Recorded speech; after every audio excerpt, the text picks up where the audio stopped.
This is a video to help you set up your Logos Bible software in a layout that helps you study the Bible in the original languages, especially in the language Greek. So this is a beginning setup. So we're going to need to set up a layout. And one of the first things we can do is just click on this Greek study, and it will give us a layout that's their beginning point for Greek. So here we have on the left the Greek Bible word study, and then on the right we have a text up here, and we have our Greek lexicon on the bottom here. This is our Lidl, and so that's a good one to use. So I'm going to add some things. So I have my library up here in the upper left-hand corner. So let's look for Greek.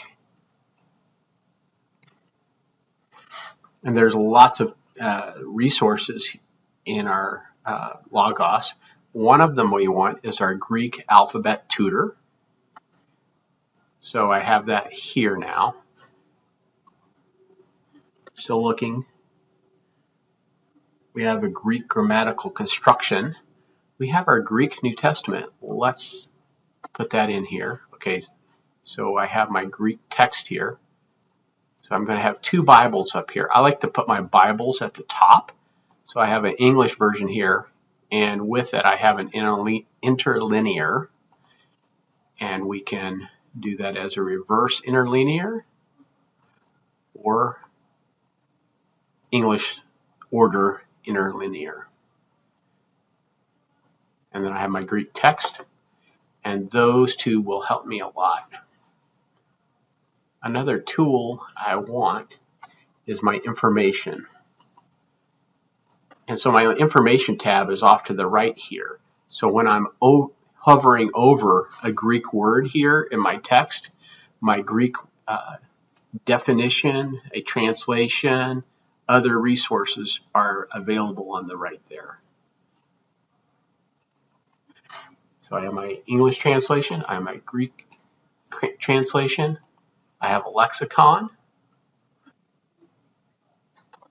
Another feature that you want to bring up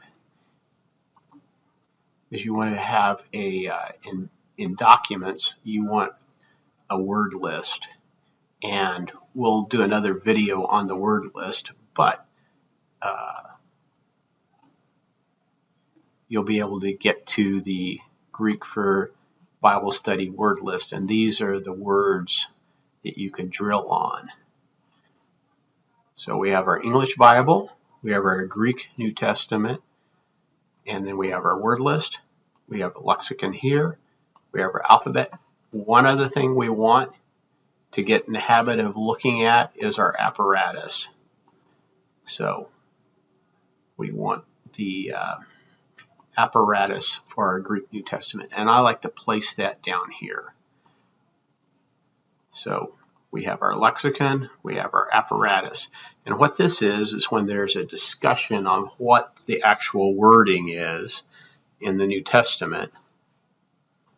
For instance, in verse 32 here, there's a question on what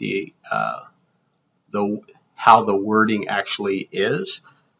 This mechanism down here helps us sort that out, and more on that later. So again, we have our word studies and some other resources later on. In our left hand, we have our English version, which we're going to sometimes toggle between interlinear and just plain, and sometimes we're going to use the reverse interlinear to help us sort out the Greek order. And then we have our Greek New Testament. We have our word list. We have our lexicon here. We have our apparatus.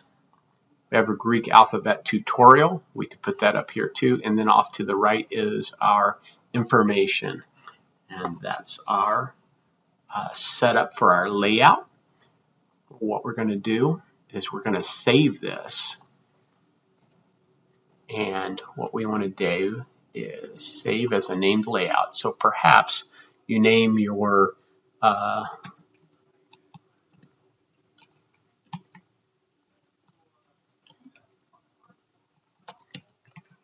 Summer MBS Greek for Bible Study, and then you save it. So this is what's current and can be updated, and this is the save. And I have different, like I'm doing a study on Nahum, the book of Nahum in the Old Testament. I have, when I did Hebrew exegesis, I have in Exodus here. I'm also looking at a book called The Problem of War. So I have different layouts for different purposes. And what you want to do is if you change and update your layout, you want to save it. And like right now, I'm with the Summer MBS Greek for Bible Study. And if I want to save something different, for instance, perhaps I really don't like the alphabet tutor down below, and I want to put it up high so that I have a better view of it. So what I might do is I change that, and then I come up here and update active. And so what that does is this Summer MBS Greek for Bible Study becomes the new version of that, and this is the old version of that. The old version had our alphabet tutorial down below. Our new version has it up above.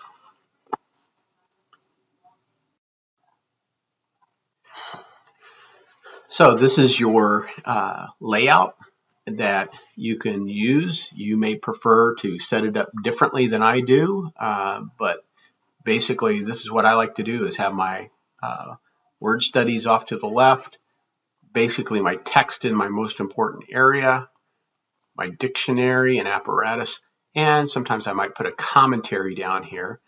And so like if I am looking at commentaries, the ESV Study Bible is not actually the Bible, it's the commentary that goes along with the Bible. So I have that down below. Now one of the things you want to do is, see this says A here? What you want to do is, if you're changing where you're at in your main Bible text, you may want other resources to follow. Obviously your word study and your alphabet tutor can't do that. So what you want to do is come here to the Greek New Testament, and you want to select A.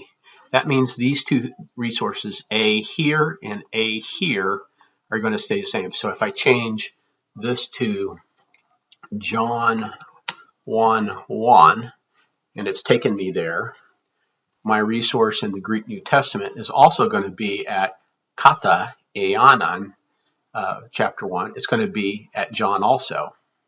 So my Greek English lexicon here is also already tied to the letter A here. And so then let's put our apparatus also in line with A. And let's put our commentary here, which is the notes from the ESV Study Bible. So all 5 of these resources will stay synced. If I change, as I'm changing where I'm at in my Bible, John 32, John 32, John 32, John 1:32, they all stay the same. Again, as you use a layout, that makes the resources that are most important to you easy access and saves you time setting up logos each time.